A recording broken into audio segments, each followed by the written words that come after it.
એક એવા વ્યક્તિ જેમને હાઈસ્કૂલનું શિક્ષણ પણ પૂરું ન કરી શક્યા. એવો એટલા ગરીબ પરિવારમાંથી હતા કે પોતાનો ખર્ચો કાઢવા ફેરૈયા બનીને નાસ્તાની દુકાન ફેલાવીને પેટ્રોલ પંપ પર પણ તેમણે કામ કર્યું છે. એવા યુવક એક વૃદ્ધ બનીને જ્યારે આ દુનિયાને અલવિદા કહ્યું ત્યારે એમની સંપત્તિની કિંમત 68,000 કરોડથી પણ વધુ હતી. દોસ્તો, જો આપ હજુ આ વ્યક્તિને ઓળખી નથી શક્યા તો આપણે વાત કરી રહ્યા છીએ ધીરુભાઈ અંબાણીની.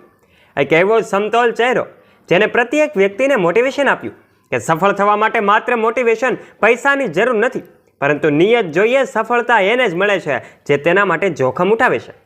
ધીરુભાઈએ વારંવાર સાબિત કર્યું વ્યવસાયનો નહીં પરંતુ આગળ વધવાનું સપનું એમનું હતું.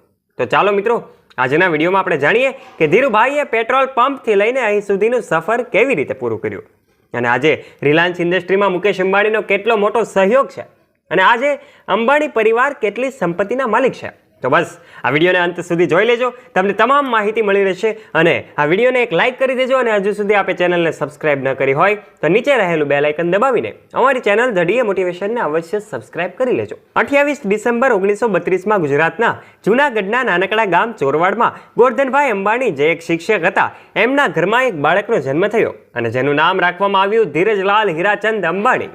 ધીરજ સાથે ગોરધનભાઈના 3 અન્ય બાળકો પણ હતા. હવે એક શિક્ષક માટે આટલા મોટા પરિવારનું ગુજરાન એ સમયમાં ચલાવવું મુશ્કેલ હતું. દોસ્તો, એક સમય એવો આવ્યો જ્યારે પારિવારિક જવાબદારી માથે આવવાના કારણે ધીરજલાલ એટલે કે ધીરુભાઈને અભ્યાસ છોડવો પડ્યો. પિતાની મદદ કરવા ધીરુભાઈ નાના મોટા કામ કરવાના શરૂ કરે છે. અને અભ્યાસ છોડ્યા બાદ ધીરુભાઈએ ફળો અને નાસ્તો વેચવાનું શરૂ કર્યું હતું, પરંતુ એમાં તેમને કોઈ ખાસ ફાયદો ન થયો. એમને મગજ દોડાવ્યું અને ગામની નજીક આવેલા ધાર્મિક સ્થળ ગિરનારમાં ભજીયા બનાવવાનું શરૂ કર્યું. આ વ્યવસાયમાં ત્યાં આવતા એ પ્રવાસીઓ પર નિર્ભર હતો, જે વર્ષના કેટલાક દિવસો માટે સારો ચાલતો, પરંતુ બાકીના સમયે આ વ્યવસાય વધુ નફો નહોતો મળતો. એટલે ધીરુભાઈએ એ કામને પણ છોડી દીધું. દોસ્તો, બિઝનેસમાં મળેલી પહેલી 2 અસફળતા બાદ એમના પિતાએ તેમને નોકરી કરવાની સલાહ આપી. ધીરુભાઈના મોટા ભાઈ રમણીકભાઈ એ દિવસોમાં નોકરી કરતા હતા. એમના મદદથી ધીરુભાઈને ત્યાં યમન જવાનો મોકો પણ મળ્યો. ત્યાં તેઓ એક સેલ કંપનીના પેટ્રોલ પંપ પર નોકરીની શરૂઆત કરે છે અને માત્ર 2 વર્ષના ટૂંકા સમયગાળામાં પોતાની સારી પ્રતિભાથી મેનેજરની પોસ્ટ મેળવે છે. પરંતુ આ સમયે પણ એમનું મન નોકરી તરફ ઓછું અને બિઝનેસના આઈડિયામાં વધારે રહેતું. એમને દરેક સંભાવના પર એ વિચારો કર્યા કરતા કે કેવી રીતે તેઓ એક સફળ બિઝનેસમેન બની શકે.